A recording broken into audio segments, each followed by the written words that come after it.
Bon, toute la salle s'est exprimée. Mais attendez, ne partez pas parce qu'on va demander maintenant l'expression de la tribune. Alors, Madame Ponce, c'est vous qui commencez. Lourde responsabilité. J'ai pris des notes parce que je trouve qu'il y a quand même des idées intéressantes qui sont ressorties de ce débat sur l'écoute que l'État doit à ses citoyens, sur le problème de la formation de notre jeunesse et l'importance de l'éducation, et notamment dans la formation à tout ce qui est, je dirais, sciences politiques, et organisation de la société. Éducation civique, ça suffit. L'éducation civique, moi je crois que c'est effectivement, ça me paraît être très très important. L'éducation civique sur les institutions, les élections, l'Europe, la justice, parce que je suis là en tant que magistrat judiciaire, pas magistrat de la Cour des comptes, ce qui est totalement différent. J'ai également noté les idées qui ont été exprimées sur la nécessité de réduire les lourdeurs administratives, l'importance que vous avez soulignée, Monsieur le maire, de la constitution d'une Europe forte face à la Chine, aux USA et j'ajouterai à la Russie. L'importance, et ça... Et à ce qui se passe au Moyen-Orient. Et à ce qui se passe au Moyen-Orient également. L'importance de la place de l'autorité judiciaire pour réguler tout ce qui concerne les libertés individuelles. Vous avez exprimé votre opposition à la loi anti-casseurs et vous souhaitiez que le juge judiciaire reste présent pour limiter ce qui pourrait être des dérives de l'autorité administrative. Voilà ce qui m'a, moi, paru intéressant dans les échanges de ce soir. J'avais également noté quelque chose, mais bon, ce qui me paraît l'acier. Voilà. Alors, très rapidement, moi je vais surtout m'intéresser à la raison pour laquelle je suis là ce soir, c'est-à-dire la décentralisation, le millefeuille territorial, etc. Mais juste un petit mot quand même, parce que j'ai un petit agacement toujours sur combien ça coûte, les élus, la démocratie. Ça m'agace. Ça m'agace parce que moi je suis content de payer des impôts pour avoir une démocratie. C'est tout ce que je veux dire. Ça coûte une démocratie. Faire des élections, ça coûte. Faire un référendum, ça coûte. Et je suis content que ça coûte et que ça me coûte. Je suis content que ça me coûte de payer des impôts pour avoir une démocratie et démocratie représentative. Simplement, pour ce qui est des collectivités territoriales et pour ce qui est du millefeuille territorial, je suis d'accord, il y a des choses qui sont tout à fait à faire évoluer, mais comme vous nous avez invité, monsieur le maire, aussi à être nous-mêmes citoyens et force de proposition, je pense qu'une des voies à explorer qu'on n'explore pas suffisamment, c'est la différenciation de l'organisation territoriale. Il se trouve qu'en France, on a des territoires qui sont différents. On a des territoires où un département, ça se justifie, parce qu'il faut des solidarités territoriales, rurales, des solidarités entre des petites villes et le rural. Il y a d'autres territoires où ça ne se justifie pas. Et d'ailleurs, par exemple, à Lyon, il a disparu parce qu'il y a une métropole et ça, c'est amplement suffisant. Donc, je pense qu'il faut vraiment une différenciation territoriale, une possibilité d'avoir des solutions institutionnelles variables selon les territoires. Tant qu'on restera sur cette sorte d'idéal, alors il ne s'agit pas d'avoir je ne sais plus qui en a parlé, voilà, des allocations qui seraient à taux variable selon les départements ou selon les régions. Ça, on peut parfaitement avoir une cohérence nationale là-dessus. Mais sur l'organisation territoriale qui serait adaptée au territoire, réfléchissons-y. Voilà. Jacques Le Cacheux. Oui, alors moi, je ne suis pas du tout le spécialiste de l'étape, donc je vais juste m'exprimer en tant que citoyen. J'ai retenu, évidemment, parmi les choses importantes qui ont été dites, la question de l'éducation, et je ne peux évidemment qu'être d'accord avec ça.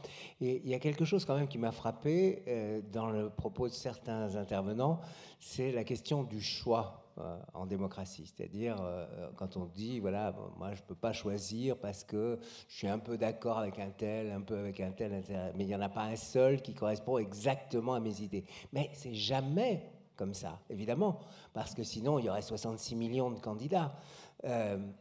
Et donc, je pense qu'une des choses qui est importante en démocratie, c'est cette capacité qu'on doit avoir en tant que citoyen de choisir, d'exprimer un choix, qui peut être un choix négatif ou un choix positif, mais d'assumer le choix qu'on fait. C'est-à-dire, un choix, c'est toujours renoncer à quelque chose et embrasser quelque chose. Et donc, en démocratie, cette capacité à faire des choix et à les exprimer, ça me paraît quelque chose d'absolument essentiel. Ça peut être un vote blanc, bien entendu, mais c'est un choix à chaque fois. Et ces choix-là, c'est aussi comme ça quand on se marie. Ben oui, c'est ça. Vous connaissez la remarque la dernière remarque du film Certains l'aiment chaud avec Marilyn Monroe, hein, personne n'est parfait, hein, c'est ça. Et ben c'est exactement ça, c'est-à-dire que voilà, quand on choisit, on doit assumer que on n'est pas dans un monde idéal où tout est possible et on peut avoir tout. Et donc, il faut assumer ce choix-là. Et en tant qu'économiste, puisque c'est ce que j'enseigne, l'économie, c'est la science des choix. Eh bien, c'est ça que le message que je voudrais faire passer. Merci beaucoup. Fabienne Bascou. J'ai envie de dire, pour démarrer, que finalement, à entendre tout ce qui s'est dit, nous sommes dans un système totalement imparfait, mais pour moi, ce n'est pas une fatalité. Et je pense aussi qu'on peut vouloir réformer les choses, c'est une très bonne chose, mais en même temps, il faudrait surtout regarder ce qui se passe ailleurs et comment se déroulent les démocraties qui sont autour de nous. On parle de vote proportionnel, on a des exemples tout proches, on peut voir quelles sont les conséquences. On connaît les conséquences de notre élection au suffrage universel. Ce sont des choses qu'il faut pouvoir mesurer, mais mesurer à partir de l'exemple. Et aujourd'hui, on se soustrait souvent à l'analyse de l'exemple. Ce débat, c'est un cadrage qu'on essaie de mettre en place et malgré tout, on voit que ça part tous azimuts, mais c'est une très bonne chose parce qu'au moins, il y a de l'expression qui se fait.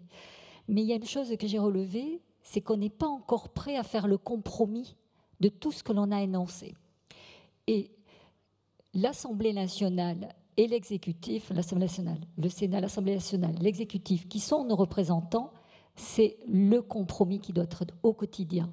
Alors évidemment, aujourd'hui, on dit qu'on s'abstient de voter ou on vote blanc parce qu'on n'est pas d'accord malgré l'offre pléthorique de candidats. Moi, ça me surprend. J'aurais un petit avis qui serait qu'il faudrait réformer le financement des partis politiques. Ça, c'est ma petite touche. Parce qu'il y aurait peut-être des candidats plus engagés. En tout cas, on pourrait les connaître mieux. Mais j'ai envie de dire qu'être citoyen, c'est le droit de voter, mais c'est aussi le droit de s'engager. Alors, ça veut dire que l'on peut aussi se présenter. C'est le jour d'agir, de s'abstenir d'agir. Alors, s'abstenir d'agir, ça peut être, par exemple, puisque nous avons mis le spectre de la Chine, que nous côtoyons tous les jours dans tous les magasins où nous rentrons, s'abstenir d'acheter chinois. C'est peut-être une solution citoyenne. Déléguer le pouvoir à l'autorité, c'est un choix qui n'est pas inconscient. Voter, ça veut dire que l'on donne son pouvoir d'agir et son autorité à quelqu'un d'autre. Alors on peut débattre de ce que les députés peuvent choisir de faire de notre pouvoir. Ils pensent à juste titre souvent que le compromis et en tout cas la modération sont une bonne chose. On ne peut pas leur faire ce reproche. Mais j'ai envie de dire que l'essentiel, ça serait peut-être pas de réformer nos institutions parce que quand même, elles se sont bien tenues jusque-là. Elles se sont un peu réformées. Notre Constitution de 58, elle en a connu quelques réformes. Mais ça serait peut-être que le citoyen participe activement à l'offre politique. C'est-à-dire, il écrit l'offre politique qu'il veut. Et il choisit les représentants qui apportent cette offre politique. Donc c'est peut-être là qu'on doit s'atteler au travail. Juste une petite remarque sur la décentralisation. Je pense qu'il y a un petit problème quand même qu'il va falloir revoir dans la décentralisation. C'est une bonne chose. Aujourd'hui quand même, au niveau de la région, il y a quand même des distances à parcourir qui sont énormes, des territoires très différents. Délirant. Très différents. Aujourd'hui, on se rapproche du territoire pour pouvoir prendre des décisions, mais il y a quand même un problème. En matière sociale, au moins dans ce domaine-là, il faudrait qu'il y ait une équité sur tout le territoire national. On parlait de l'APA tout à l'heure. Il est absolument anormal qu'aujourd'hui, l'APA soit une prestation qui soit servie de manière variable selon les départements. Il faudrait qu'il y ait... bien sûr, c'est lié à la question de la gestion des budgets des départements. Ils n'ont pas d'autre choix que de prendre des options. Mais il faudrait quand même qu'il y ait un coup de boutoir du gouvernement pour pouvoir changer les choses. Voilà. L'équité sur les questions sociales en matière de décentralisation. Et quant à être citoyen, en participant à une association, je vais peut-être me monter un peu polémique en le disant. C'est vrai qu'aujourd'hui, les associations ont moins de ressources et en auront très certainement moins dans le temps, puisqu'elles sont à la merci des deniers publics qui proviennent des collectivités territoriales et des institutions comme la CAF. Mais à un moment donné, une association, c'est quand même le regroupement de citoyens qui agissent eux-mêmes. Et aujourd'hui, on a dévolu, et ça c'est une chose peut-être qu'il va falloir revoir, on a dévolu aux associations des missions de service public. Là, je pense qu'il y a vraiment quelque chose à revoir. Voilà, j'en ai terminé. Merci. Philippe Termer. Deux choses. La démocratie, comme on l'a déjà dit, et j'ai trouvé ce débat extrêmement fructueux et puissant, est extrêmement fragile, très fragile. Et j'indique que des milliards de personnes dans le monde aimeraient participer à un débat comme celui-ci ce soir. Des milliards de personnes. Et d'autre part, c'est plus personnel, j'ai un certain âge, mais je me sens très très jeune. Si j'étais né en 1870 et si j'étais mort en 1940, j'aurais connu 3 guerres avec l'Allemagne. 3 guerres, si j'étais encore vivant en 1940. Aujourd'hui, je suis né sous la 4e République et je n'ai pas connu de guerre avec l'Allemagne et j'espère mourir sans connaître de guerre avec l'Allemagne. Rien que pour ça, l'Europe, je dis merci. Merci beaucoup. Jean Marzier. Cette soirée a fait ressortir une impérieuse nécessité, l'éducation à la démocratie et à la citoyenneté. C'est terrible, depuis des décennies, on a utilisé les fameuses heures de leçons civiques, d'éducation civique, comme souvent des variables d'ajustement dans les programmes scolaires de nos enfants. Eh bien non, on a commis une erreur. Oui, il faut apprendre ce que c'est que la démocratie. Oui, il faut apprendre ce que c'est que la citoyenneté, mais pas seulement à l'école. Il faut aussi que dans le devoir d'éducation des parents, on en arrive aussi à transmettre les valeurs de la citoyenneté et de l'éducation. Pour ça, il faut les avoir déjà appris. Franchement, si nous avions davantage conscience de la richesse que la France, et notamment depuis la Troisième République, nous a apporté dans cette République démocratique représentative, je pense que nous ne serions sans doute pas dans la situation de ce soir. Et pour essayer de répondre à cette situation de ce soir et des dernières 15 semaines, et puis peut-être aussi des dernières années, c'est sans doute aussi de dire que la citoyenneté, c'est comme la Légion étrangère. Engagez-vous, rengagez-vous, faites en sorte que de devenir acteurs, que nous soyons davantage acteurs de cette citoyenneté, de cette démocratie, et pas simplement, permettez-moi d'être un peu provocateur, des consommateurs de la démocratie qu'on nous propose derrière un écran de télévision, et ça suffit comme ça. Non, ça ne suffit pas comme ça. Et c'est souvent parce que nous avons été trop souvent des consommateurs de cette démocratie, des consommateurs passifs et absolument pas engagés, que nous constatons malheureusement que, elle ne répond pas aux souhaits, aux désirs d'une société sans doute plus participative. Voilà, merci. Merci Philippe Tugas. Merci et je vais essayer de conclure pour tout le monde. C'est un peu difficile, mais oui, bon courage. Simplement, je voudrais revenir sur ce que je disais en ouvrant au cours de mon premier propos, à propos de la représentativité, de la représentation. Et donc, c'est vrai qu'on entend beaucoup ici dire nous ne sommes pas bien représentés. Et moi, je me demande ce que c'est que d'être bien représenté. Est-ce que c'est d'avoir en face de soi quelqu'un qui est son reflet dans un miroir? Ou est-ce que c'est autre chose? C'est quelque chose. Il me semble que on n'a pas encore tranché là-dedans, dans ce débat. Et je pense que, pour revenir sur ce que disait mon collègue, effectivement, il faut de la formation, il faut de la préparation à cela. Mais la véritable... je crois que la véritable... D'abord, je me méfie un peu de la formation,